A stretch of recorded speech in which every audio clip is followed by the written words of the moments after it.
যারাই যুদ্ধে জড়ায় তারাই বলে শান্তির জন্য তাদের যুদ্ধ সংঘাত।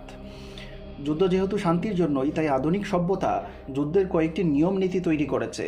যুদ্ধে সশস্ত্র ও সামরিক ব্যক্তি এবং স্থাপনাই হবে একমাত্র টার্গেট। যে কোনো যুদ্ধ হবে বেসামরিক নাগরিককে বাঁচিয়ে।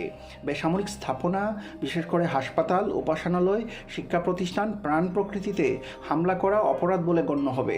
চিকিৎসক, স্বাস্থ্যকর্মী, নারী, শিশু এবং সাংবাদিকদের কোনোভাবেই লক্ষ্যবস্তু বা টার্গেট করা যাবে না। কিন্তু এই নীতি মোটেও মানছে না ইসরায়েল এবং তার একনিষ্ঠ সহযোগী যুক্তরাষ্ট্র। গত 7 অক্টোবরের পর থেকে এখন পর্যন্ত গাজার প্রায় 20,000 বেসামরিক নাগরিককে খুন করেছে ইসরায়েল। এর বেশিরভাগই নারী ও শিশু। ইসরায়েল গাজার হাসপাতাল, চিকিৎসক, পরিবহনের উপর হামলা করে স্বাস্থ্যসেবা ব্যবস্থাকে ধ্বংস করে দিয়েছে। এনআইসিইউতে থাকা প্রিমেচিউর নবজাতক শিশুদের হত্যা করেছে। গাজার প্রধান চিকিৎসা কেন্দ্র আল শিফা হাসপাতালের কথা কম বেশি সবাই জানেন এখন। জাতিসংঘ পরিচালিত স্কুলগুলোকেও গুড়িয়ে দিয়েছে তারা। বাদ যায়নি শরণার্থী শিবিরগুলো। গাজার সবচেয়ে বৃহৎ ও পুরনো মসজিদ এবং গির্জা উড়িয়ে দিয়েছে। হিউম্যান রাইটস ওয়াচ এসব ঘটনাকে যুদ্ধাপরাধ হিসেবে তদন্ত করতে বলেছে, কিন্তু যেখানে যুদ্ধই থামছে না সেখানে তদন্ত আর হচ্ছে কই। 15 ডিসেম্বর পর্যন্ত 57 জন ফিলিস্তিনি সাংবাদিককে সরাসরি আক্রমণ করে হত্যা করেছে ইসরায়েল। এ তালিকায় সর্বশেষ নাম আল জাজিরার সামির আবু দাকা। এমনকি ভুল করে হামাসের কাছে থাকা 3 জিম্মিকেও হত্যা করেছে দেশটি। যখন তখন যেখানে সেখানে হামলা করে আবাসিক এলাকাগুলোকে মাটির সঙ্গে মিশিয়ে দিচ্ছে ইসরায়েলের সৈন্যরা। এইসব খুনের পেছনে ইসরায়েল ব্যবহার করছে এক ভয়ঙ্কর এআই প্রযুক্তি। আজকের ভিডিওটি এ নিয়েই।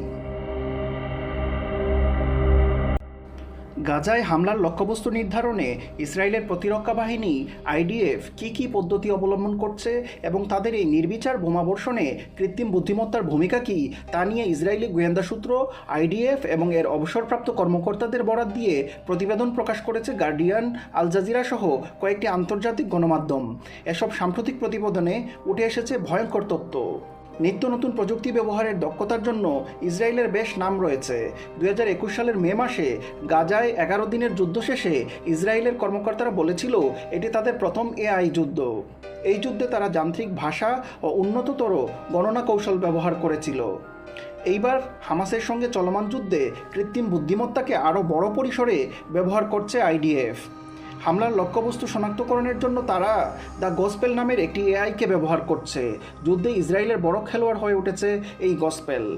আইডিএফ তাদের ওয়েবসাইটে জানিয়েছে তাদের কৃত্রিম বুদ্ধিমত্তা চালিত সিস্টেমের নাম ইয়াবসোরা। ইংরেজিতে এর নাম দাঁড়ায় গসপেল। দ্রুতগতিতে হামাসের টার্গেট শনাক্তকরণই এর একমাত্র কাজ।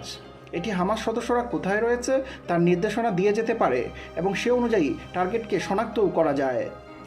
আইডিএফের সঙ্গে সংশ্লিষ্ট একাধিক সূত্র গার্ডিয়ানকে জানায় হামলার টার্গেট নির্ধারণে গসপেল স্বয়ংক্রিয়ভাবে পরামর্শ দেয়, যেমন ফিলিস্তিনের স্বাধীনতাকামী হামাস ও ইসলামিক জিহাদ সংশ্লিষ্টদের গোপন আস্তানা কোথায় তা অনুমান করে বলে দেয়। 2023 সালের জানুয়ারি মাস পর্যন্ত আইডিএফের প্রধান থাকা আবিব কোচাবি জানান তাদের শত্রু চিহ্নিতকরণ বিভাগ কৃত্রিম বুদ্ধিমত্তা চালিত এবং এই বিভাগে শতাধিক কর্মকর্তা ও সেনা রয়েছে। 2021 সালের মে মাসে 11 দিনের যুদ্ধের পর এখন দিনে 100টি টার্গেট শনাক্ত করতে পারে গসপেল। তিনি বলেন, অতীতে আমরা বছরে কেবল 50টি টার্গেট চিহ্নিত করতে পারতাম। এখন এই যন্ত্রের সাহায্যে দৈনিক 100টি টার্গেট চিহ্নিত করা সম্ভব হচ্ছে। এর মধ্যে 50 ভাগ টার্গেটে আঘাত করা হচ্ছে। গসপেলে কোন ধরনের ডেটা ইনপুট করা হয় তা জানা যায়নি, তবে বিশ্লেষকরা বলছেন ড্রোন ফুটেজ, অভ্যন্তরীণ যোগাযোগ, নজরদারি তথ্য, ব্যক্তি ও দলের নড়াচড়া এবং আচরণিক ধরন থেকে পাওয়া তথ্য থেকে বড় পরিসরে বিশ্লেষণ করতে সক্ষম এআই গসপেল। গাজায় চালানো শুরুর দিকের অপারেশনগুলোতে বিমান বাহিনী লক্ষ্যভ্রষ্ট হচ্ছিল। হামাসের যোদ্ধারা সুড়ঙ্গ ব্যবহার করে আত্মগোপনে চলে যাওয়ায় তাদের শনাক্তে গসপেলের মতো ব্যবস্থার প্রয়োজন হয়। গাজায় অতীতে চালানো অপারেশনগুলোর সঙ্গে যুক্ত এক কর্মকর্তা গার্ডিয়ানকে জানান, অতীতে হামাসের ছোট সারির সদস্যদের অবস্থান টার্গেট করা হতো না, এখন আর র্যাঙ্ক মানা হচ্ছে না। গসপেলের সহায়তায় এখন গাজা জুড়ে ছড়ানো হামাসের ছোট বড় সব সন্দেহভাজন কর্মকর্তার অবস্থান টার্গেট করে বোমা হামলা চালানো হচ্ছে।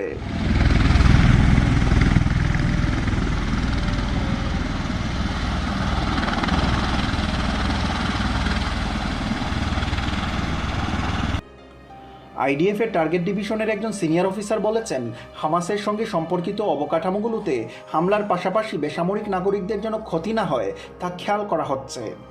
ইসরায়েলি সেনাবাহিনীর সাবেক এক কর্মকর্তা গার্ডিয়ানকে বলেন, আমরা এমন অ্যালগরিদম ব্যবহার করছি যাতে কোথায় কত সংখ্যক বেসামরিক নাগরিক আছে তা বোঝা যাবে।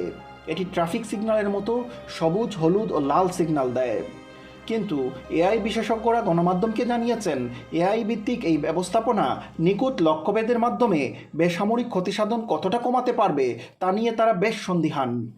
গবেষক রিচার্ড মুয়েস ব্রিটিশ সংবাদ মাধ্যম গার্ডিয়ানকে বলেন, গাজার প্রকৃত চিত্রটা দেখুন।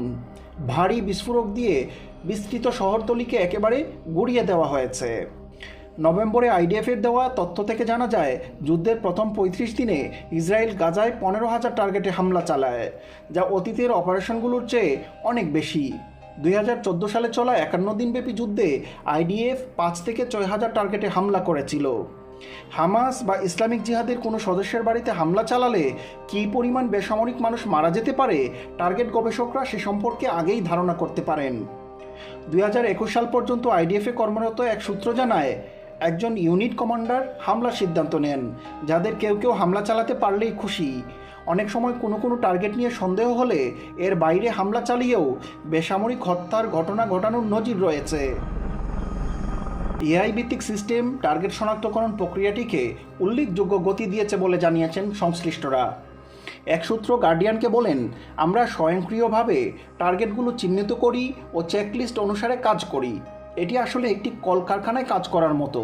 আমরা দ্রুত কাজ করি, ফলে টার্গেট যাচাই বাছাইয়ের সময় থাকে না।